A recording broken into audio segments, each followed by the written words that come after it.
Безвизниот режим на македонските граѓани со ЕУ земјите не е загрозен. Новиот систем за дозвола за патување што го најави Европската комисија само воведува поголеми обврски, но нема да се одбиваат барањата доколку патникот не направил никакви прекршувања на правилата за престој, вели Малинка Ристевска-Јорданова од Институтот за европска политика.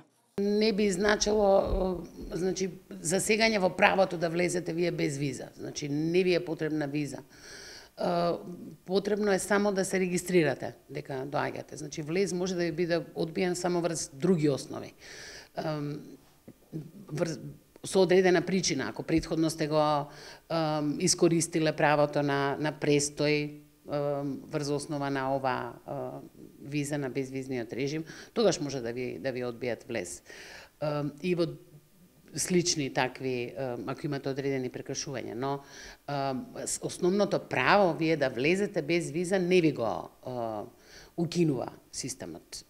Системот воведува регистрација, воведува поголеми обврски, секој да се администрира претходно, можно е да чини, американскиот систем чини секој регистрирање $14, за сега не се споменува колку ќе дали ќе чини и колку ќе чини ваквото регистрирање на влез на странци во Европската унија.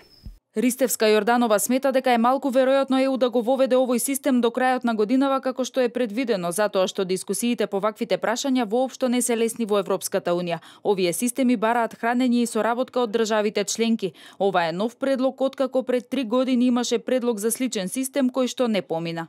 Предлогот е поднесен во април, доставен до државите членки, доставен до Европскиот парламент. Европскиот парламент се уште нема извештај. Таму Комисијата за граѓански слободи, правди и внатрешни работи треба да поднесе извештај, да расправа за тоа. Така што малку е амбициозно можеби крајот на годината, но во секој случај ако нема поголеми проблеми, ако нема поголеми забелешки од државите членки и од Европскиот парламент, можно е да се забрза, но билам тешко до крајот на декември. Во самата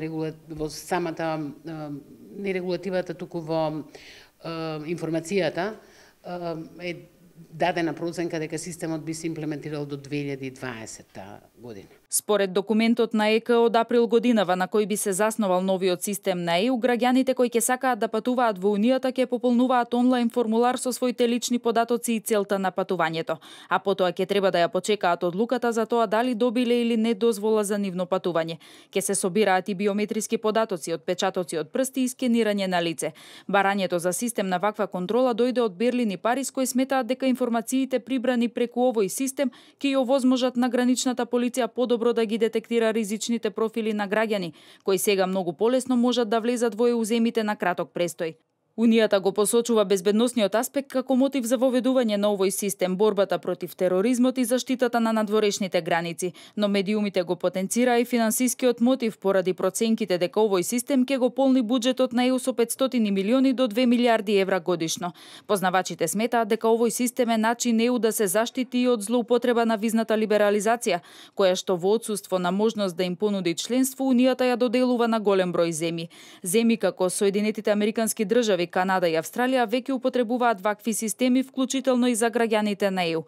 Па многумина воведувањето на овој систем го толкуваат и како реципроцитет на Унијата кон САД и таксата од $14 која граѓаните на ЕУ ја плаќаат за влез во Америка.